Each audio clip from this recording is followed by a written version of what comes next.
Energizer is closing its southwestern Wisconsin plant, leading 172 people to lose their jobs. In a letter to the Wisconsin Department of Workforce Development, the battery manufacturer said it will be permanently closing its facility in Fenimore. All of the employees working at the plant will be laid off. The facility will officially close in September 2024, but the first round of layoffs is expected to begin December 1st. The Wisconsin Supreme Court agreed along partisan lines to hear a challenge to the Republican-drawn legislative maps. The decision to hear the case comes after the court's newest liberal justice, Janet Protasiewicz, elected to say on the case. That's despite calls from Republicans for her to rescue herself due to her previously calling the maps unfair. The court will hear arguments that the current districts are contiguous and violate Wisconsin's separation of powers doctrine. Breast Cancer Awareness Month this year, in Minnesota, people showed off their pink to support patients undergoing treatment. 220 people participated in the third annual Think Pink Color Fun Run/Walk. Through the Winona Health Foundation Breast Cancer Fund, the money helps with items that might not be covered by insurance, including wigs, gas cards, and grocery carts. The event also celebrates survivors and caregivers while honoring those lost to breast cancer.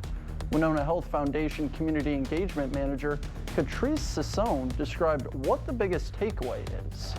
It's a battle that it's not easily fought. The biggest thing to take away would be camaraderie and an entire community behind anyone who's diagnosed or going through treatment with breast cancer.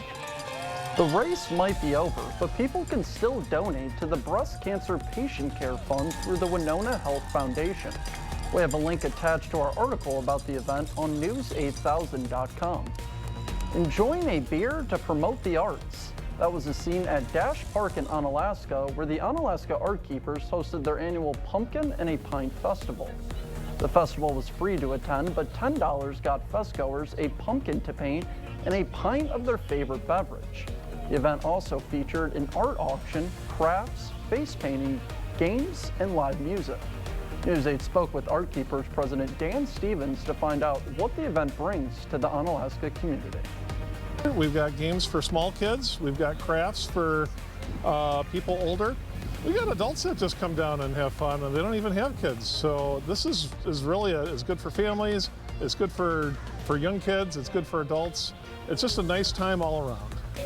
Stevens says anyone interested in supporting arts and culture in Onalaska should reach out to the Onalaska Art Keepers via their Facebook page. The event also announced the name of a new art installation, The Rocking Sunfish. The sculpture has been dubbed Bobber by popular acclaim. You can see Bobber at the Great River Landing in Onalaska. The La Crosse Public Library held a kickoff event in honor of today's Indigenous Peoples Day. The event's speaker talked about the history of the people and the land that would later become known as Wisconsin. Indigenous Peoples Day is a holiday that celebrates and honors Native Americans. It also recognizes the challenges they still continue to face. In 2021, President Biden issued the first presidential proclamation to celebrate the holiday. The La Crosse County Diversity, Equity, and Inclusion Office will be holding community listening sessions throughout the month of October. The first session will be this evening at 6 at the Holland Town Hall. Residents can also participate in the sessions virtually. We'll have a list of all the listening sessions on our website, news8000.com. And as you head out the door this morning, temperatures are into the low to mid 40s. It sure is a cold one out there to start with frost advisories also in effect until 9 o'clock this morning. So if you have any of those sensitive plants, try to cover them up or bring them inside if you can.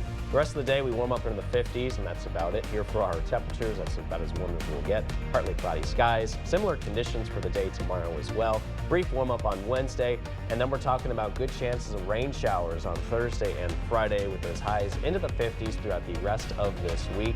Low temperatures mainly into the 40s with the exception of the upper 30s over the next couple of mornings. So it's getting cool out there. Man, why can't summer be back? I wish summer was just 365 days out of the year. Me too. That's but, just my favorite season. yeah, totally. But with fall, you got football. And You do, yeah. I know. It wouldn't be, fall without football. Exactly. As we all know. And So, my team, the Lions, are first place be in the careful about division. the Lions, division rival out Yeah, here. yeah, that's true. My team's Sorry- the Dolphins, so I don't think the viewers will hate me for that. Sorry to all the Packer fans, but Yeah. thank you so much for watching News 8 Now this morning. Don't forget to keep up with the news of the day on news8000.com. We'll see you at noon.